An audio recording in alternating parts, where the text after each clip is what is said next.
السلام علیکم friends, welcome to کتاب نگری یوٹیوب چینل کتابوں کی نگری میں خوش آمدید۔ میں ہوں آپ کی ہوسٹ اقرا یاسین اور آج میں آپ کے لیے لے کر آئی ہوں بساط دل کی ایپیسوڈ نمبر 28 کی ایک چھوٹی سی سنیک پیک کو لے کر۔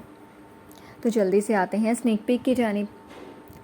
پھر مجھے مار ڈالو کیونکہ میں کبھی تم سے محبت نہیں کر سکتی۔ تم میری ملکہ ہو، میری زندگی۔ تمہیں مار نہیں سکتا، البتہ اس ASP کو ضرور مار سکتا ہوں جس نے ہمارے درمیان آنے کی جرت کی۔ اس کی سیاہ آنکھوں میں رقابت کے احساس سے شرارے جل اٹھے۔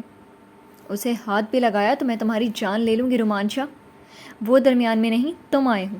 اس کے سینے پر انگلی رکھتے اسے باور کروایا۔ اس کے پاس ایسا کیا ہے ہاں؟ میں دنیا تمہارے قدموں میں ڈھیر کر دوں گا، بس میری ہو جاؤ۔ وہ اتنی بڑی سلطنت کا مالک صرف اس کی ایک محبت بھری نگاہ کا سوال ہی بنا ہوا تھا، اور وہ شخص میری پوری دنیا ہے رومانچا۔ تیز لہجے میں وہ اسے بہت کچھ باور کروا چکی تھی۔ تمہیں رومانچا اپنی جان تک لینے کی اجازت دیتا ہے، پر اس کا مطلب یہ نہیں کہ تم لفظوں سے ہی میری جان لے لو۔ شکریہ، اللہ حافظ۔